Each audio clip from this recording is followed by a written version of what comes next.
दोस्तों, जरा सोचिए। एक पुरानी, सड़ीगली मानसिक चिकित्सालय की इमारत। दीवारों पर उगी काई, टूटी खिड़कियां और अंदर फैली अजीब सी नमी की बदबू।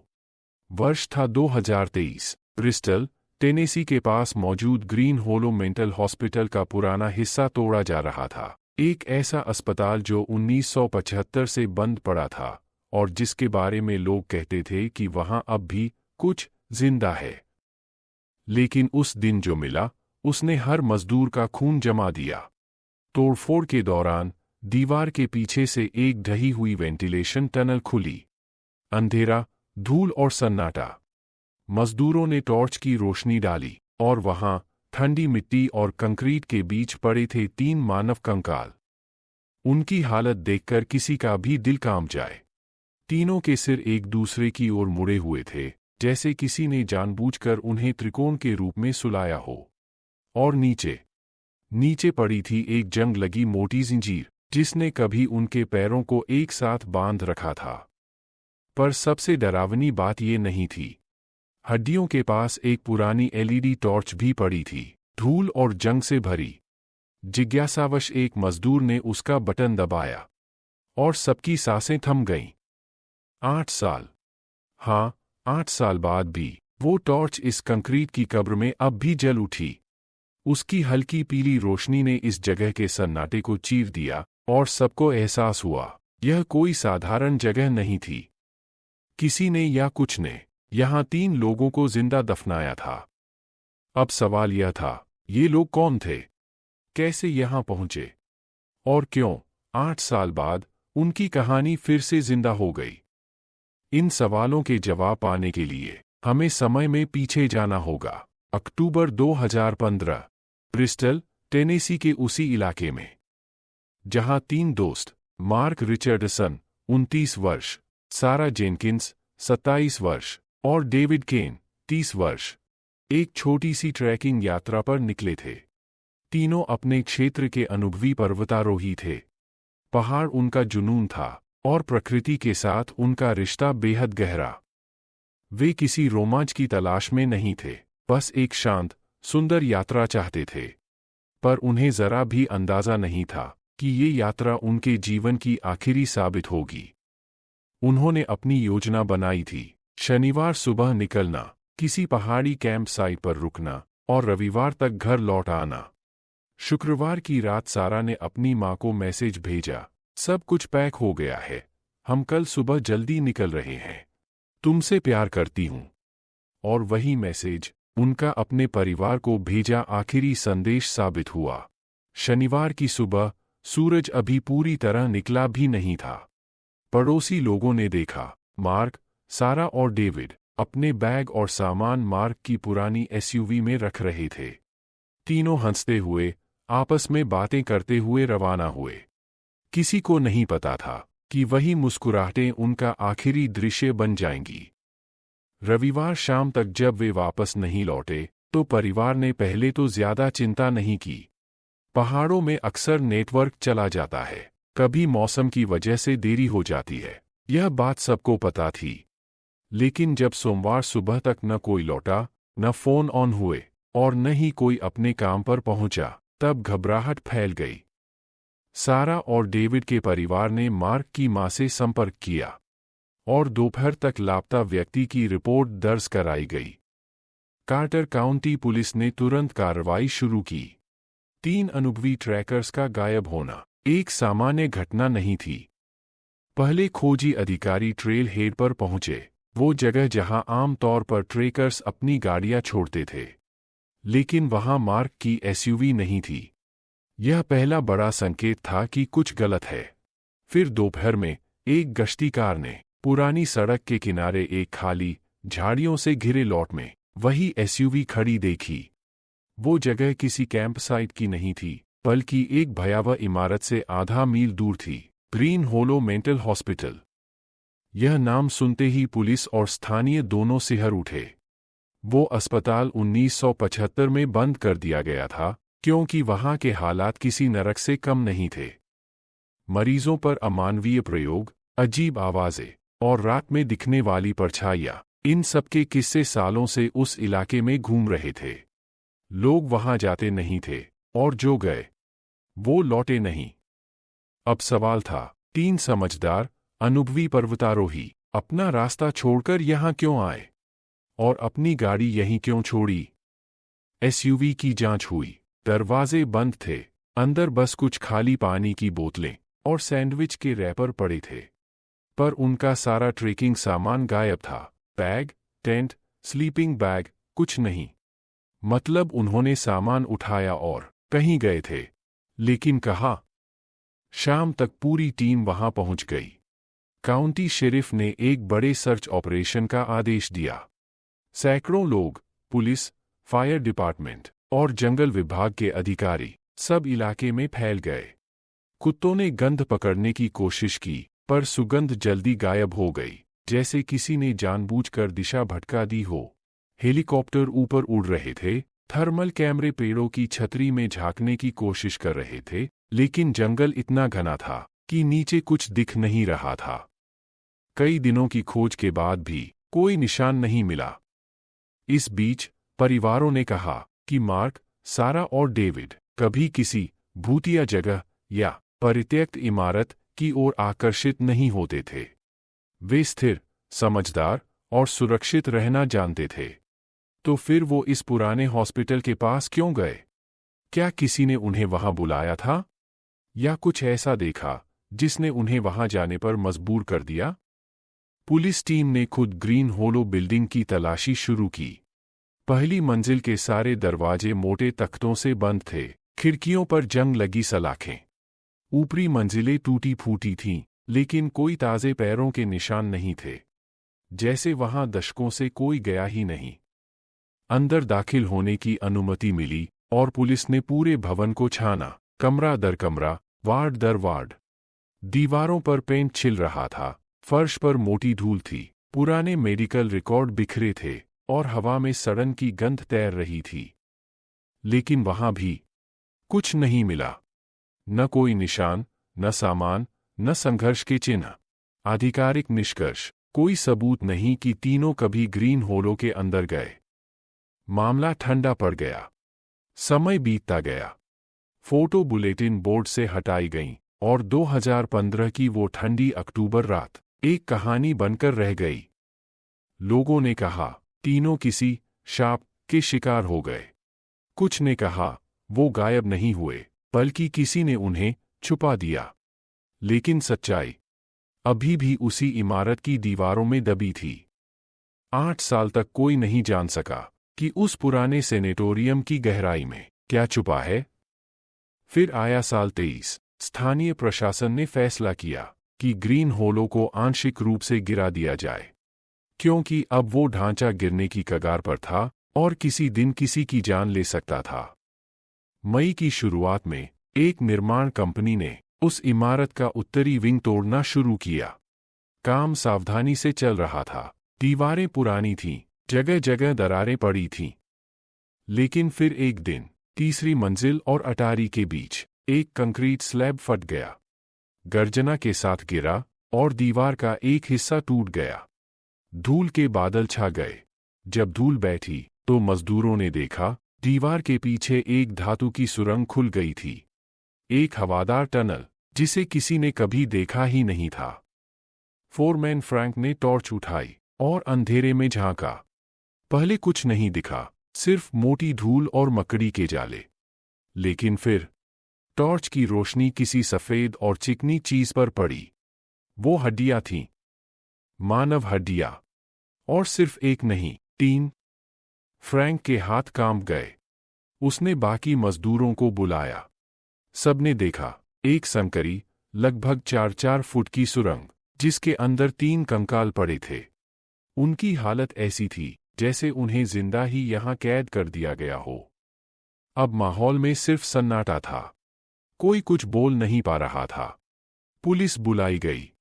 कुछ ही देर में शेरिफ की गाड़ी और फॉरेंसिक टीम वहां पहुंच गई। पूरा इलाका क्राइम सीन घोषित कर दिया गया। जो आगे मिला वो किसी फिल्म का दृश्य नहीं, एक सच्ची भयावह सच्चाई थी। तीनों कंकाल अपनी पीठ के बल लेटे थे, सिर एक दूसरे की ओर धकेले हुए, एक त्रिकोण बनाते हुए, और उनके टखनों के चारों ओर लगी थी जंग लगी जंजीर। उन्हें बांधकर यहां मरने के लिए छोड़ दिया गया था। पर कहानी यहीं खत्म नहीं होती, क्योंकि एक हड्डी के पास पड़ी थी एक छोटी सी एलईडी टॉर्च। वही टॉर्च जिसने 8 साल की खामोशी को तोड़ा था। जब पुलिस अधिकारी ने बस जिज्ञासावश उसका बटन दबाया, वो टॉर्च फिर जल उठी। 8 साल बाद भी उस पीली मध्यम रोशनी ने इस भयानक सुरंग के हर राज को जगाया, और इसी से शुरू हुई सदी की सबसे रहस्यमय जांच। तीनों कंकालों के पास अब फॉरेंसिक टीम सावधानी से हर चीज दर्ज कर रही थी। फ्लैशलाइट्स की रोशनी में हवा जैसे थम गई थी। सन्नाटा इतना गहरा कि हर सांस की आवाज सुनाई दे रही थी। और तभी एक अधिकारी ने देखा कि एक कंकाल की हथेली और सुरंग की दीवार के बीच कुछ फंसा हुआ है। वो थी एक छोटी एलईडी टॉर्च जिसने 8 साल की अंधेरी चुप्पी तोड़ी थी। और ठीक उसके पास पड़ी थी एक पुराना कैमरा। वो कोई आधुनिक डिजिटल कैमरा नहीं था, बल्कि 90 के दशक का फिल्म कैमरा था, वो जिसमें रील डालनी पड़ती थी। अब 2015 में भी ऐसे कैमरे दुर्लभ थे। पुलिस ने जब कैमरा उठाया तो पाया कि उसका बैक कवर खुला हुआ था और अंदर की फिल्म निकाली जा चुकी थी। वो फिल्म वहीं पास में पड़ी थी, जली हुई, काली, पिघली हुई। किसी ने उसे जलाया था, सावधानी से, जैसे वो नहीं चाहता था कि कभी कोई देख पाए उस फिल्म में क्या था। अब सवाल था, वो फिल्म किसने जलाई?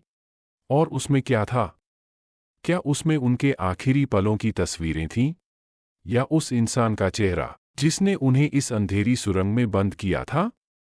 जिसने भी ये किया, वो नहीं चाहता था कि ये रहस्य कभी सामने आए। फॉरेंसिक टीम ने धीरे धीरे हड्डियों को बाहर निकाला। हर टुकड़े को लेबल किया गया, हर निशान को दर्ज किया गया। और तभी मेडिकल एग्जामिनर को एक बात ने हिला दिया। मार्क रिचर्डसन के पैर की फीमर हड्डी पर एक गहरा, समान कट का निशान था। वो कोई गिरने या टूटने का निशान नहीं था, वो था किसी तेज, भारी हथियार का वार, जैसे कुल्हाड़ी या मछेटे से किया गया हो। यह अब सिर्फ लापता होने का मामला नहीं था, यह अब हत्या थी। डीएनए जांच हुई और जल्द ही सच्चाई सामने आई। वे तीनों कंकाल वास्तव में वही थे, मार्क रिचर्डसन, सारा जेनकिंस और डेविड केन। 8 साल बाद उनके परिवारों को जवाब मिल गया, लेकिन वो जवाब किसी दुःस्वप्न से कम नहीं था। वे लोग न तो रास्ता भटके थे, न किसी दुर्घटना में मरे थे। उन्हें किसी ने अगवा किया था, उन्हें जंजीरों में बांधा गया और सुरंग में बंद करके मरने के लिए छोड़ दिया गया। अब पुलिस के सामने सबसे बड़ा सवाल था, किसने किया, क्यों किया, और कैसे कोई इतने सालों तक उन लाशों को छिपाए रख सका? पुरानी फाइलें खोली गईं। 2015 की जांच रिपोर्टें फिर से पढ़ी गईं। इमारत के पुराने ब्लूप्रिंट्स निकाले गए। और यहीं पर आया पहला सुराग। वो सुरंग जिसमें तीनों के कंकाल मिले थे, वो किसी भी कमरे से जुड़ी नहीं थी। न कोई दरवाज़ा, न कोई रास्ता। सिर्फ 2 तरीके थे वहां पहुंचने के, या तो छत पर बने रखरखाव के हैच से, या फिर बाहर की दीवार पर लगे वेंटिलेशन ग्रिल से, जो तीसरी मंजिल की ऊंचाई पर थी। मतलब, जिसे भी उस सुरंग का पता था, वो इमारत के अंदरूनी ढांचे को बहुत गहराई से जानता था। अब तस्वीर साफ होने लगी थी। हत्यारा कोई बाहरी व्यक्ति नहीं था। वो कोई ऐसा था जिसने ग्रीन होलो अस्पताल में कभी काम किया था, या फिर जिसके पास उसकी ब्लूप्रिंट कॉपी थी। वो जगह उसे अपनी हथेली की तरह पता थी। और वो इतना ठंडा और व्यवस्थित इंसान था कि 3 लोगों को बांधकर उन्हें मरने के लिए छोड़ गया, बिना एक आवाज छोड़े। फिर एक नाम बार बार सामने आने लगा, आर्थर ब्लैकवुड। एक स्थानीय व्यक्ति जो ग्रीन होलो से कुछ ही मील दूर एक पुराने पर्यटन परिसर, डॉन माउंटेन लॉज, का चौकीदार था। 30 साल से वो वहीं था, शांत, अकेला और अजीब। किसी से ज्यादा बात नहीं करता था, बस हर दिन उस इलाके की गश्त करता रहता था। लोग उसे पागल कहते थे, लेकिन निर्हित। उसे जंगल और उस पुराने अस्पताल से अजीब सी लगाव थी। जांच में पता चला आर्थर ब्लैकवुड 2 साल पहले यानी 2021 में मर चुका था। दिल का दौरा पड़ा था। 68 साल का था। मतलब वो मर चुका था शरीर से, लेकिन उसका राज अब भी जिंदा था। पुलिस ने उसके पुराने घर और गैराज की तलाशी ली। घर में कुछ खास नहीं मिला। साधारण फर्नीचर, पुरानी किताबें और एक अजीब सी साफ सफाई। लेकिन जैसे ही जांचकर्ता गैराज में पहुंचे, उनके कदम ठहर गए। वहां दीवारों पर टंगे औजार, पुराने ताले, जंग लगी चेन और एक बड़ा धातु का बॉक्स था। बॉक्स खोलने पर मिला वही ताला मॉडल जो पीड़ितों की पैरों की जंजीरों से मेल खाता था। इसके साथ ही मिला एक और चीज, एक पुराना आर्मी ट्रंक। अंदर भरा था कागजों, तस्वीरों और नक्शों से। हर चीज का एक ही विषय था, ग्रीन होलो मेंटल हॉस्पिटल। अखबारों की कतर ने 1975 में अस्पताल के बंद होने की रिपोर्टें, पुराने स्टाफ रिकॉर्ड और सबसे डरावनी चीज, इमारत के ब्लूप्रिंट्स। उन ब्लूप्रिंट्स पर लाल स्याही से छुपे हुए मार्ग, सुरंगें और वेंटिलेशन सिस्टम घेरे गए थे। वो इस इमारत को इसके निर्माताओं से भी ज्यादा जानता था। दीवार पर टंगे औजारों में कई कुल्हाड़ियां और हथौड़े भी थे। एक छोटी लकड़ी काटने की कुल्हाड़ी के ब्लेड पर हल्के खरोंच के निशान मिले। भले ही वैज्ञानिक रूप से साबित नहीं हुआ, लेकिन हर संकेत उसी ओर इशारा कर रहा था। आर्थर ब्लैकवुड ही वह राक्षस था। जांचकर्ताओं ने पूरी तस्वीर जोड़ी। 2015 की उस सुबह शायद मार्क, सारा और डेविड अपने ट्रेकिंग रास्ते से थोड़ा भटक गए, या फिर दूर से दिखती पुरानी डरावनी इमारत ने उनकी जिज्ञासा बढ़ा दी। उन्होंने अपनी कार पार्क की और थोड़ी दूर तक पैदल चले। उन्हें क्या पता कि वो आर्थर ब्लैकवुड के क्षेत्र में आ चुके हैं। वो शायद अपने गश्त के दौरान उनसे टकरा गया। उसने उन्हें हटने को कहा। शायद उन्होंने विरोध किया और उसके दिमाग का पागलपन उस पल पूरी तरह टूट गया। वो शारीरिक रूप से मजबूत था, अकेला, और उस इलाके को हर कोने से जानता था। उसने हमला किया, मार्क के पैर पर कुल्हाड़ी का वार, बाकियों को डराने के लिए। फिर तीनों को काबू में कर ग्रीन होलो की छत पर बने गुप्त हैच तक ले गया। वहीं से उसने उन्हें वेंटिलेशन टनल में धकेला, पैरों में चेन बांधी और उन्हें बंद कर दिया। शायद किसी ने, सारा या डेविड ने, कैमरे से उसकी तस्वीर लेने की कोशिश की। उसका चेहरा, उसका सच। और जब उसे पता चला तो उसने वो फिल्म निकालकर वहीं जला दी। बस बची थी वो टॉर्च जो आखिरी बार उनके हाथ में जल रही थी। वो रोशनी जो उनकी जिंदगी की आखिरी गवाह बनी। 8 साल बाद उसी टॉर्च ने फिर जलकर उस रहस्य को उजागर किया। पुलिस ने सारे सबूत जोड़कर मामला बंद किया। आर्थर ब्लैकवुड तीनों पर्यटकों का अपहरणकर्ता और हत्यारा घोषित हुआ। लेकिन अब वो मर चुका था। कोई मुकदमा नहीं चला, कोई सजा नहीं हुई। बस रह गया एक नाम, एक जगह और एक सवाल, क्या वो अकेला था या कोई और अब भी वहां है, जो अंधेरे में किसी नई रोशनी का इंतजार कर रहा है? कभी कभी सबसे डरावने राक्षस भूत नहीं होते, वो लोग होते हैं जो बिल्कुल हमारे पास रहते हैं, चुपचाप, मुस्कुराते हुए। दोस्तों, अगर आपको यह कहानी पसंद आई हो तो इसे लाइक जरूर करें, क्योंकि आपका एक लाइक हमें अगली कहानी लाने की प्रेरणा देता है। अगर आप ऐसे ही रहस्यमय, सच्ची घटनाओं और डरावनी कहानियों को सुनना पसंद करते हैं तो हमारे चैनल को सब्सक्राइब जरूर करें और बगल में दिख रहे घंटी के आइकन को भी दबा दें, ताकि जब भी हम नई कहानी डालें उसकी सूचना सबसे पहले आपको मिले। आपके लाइक और कमेंट से ही हमें पता चलता है कि आपको किस तरह की कहानियां सबसे ज्यादा पसंद आती हैं। तो नीचे कमेंट में लिखकर बताइएगा, क्या आपको ग्रीन होलो की ये रहस्यमय कहानी पसंद आई? और क्या आप ऐसी ही सच्ची डरावनी घटनाएं और देखना चाहते हैं? अगर हाँ, तो इस वीडियो को अपने दोस्तों और परिवार वालों के साथ शेयर करें, ताकि वो भी जान सकें कि कभी-कभी सबसे भयानक राक्षस किसी परछाई में नहीं बल्कि हमारे आसपास ही होते हैं। आपके प्यार और समर्थन के लिए दिल से धन्यवाद। मिलते हैं अगली रहस्यमय कहानी में।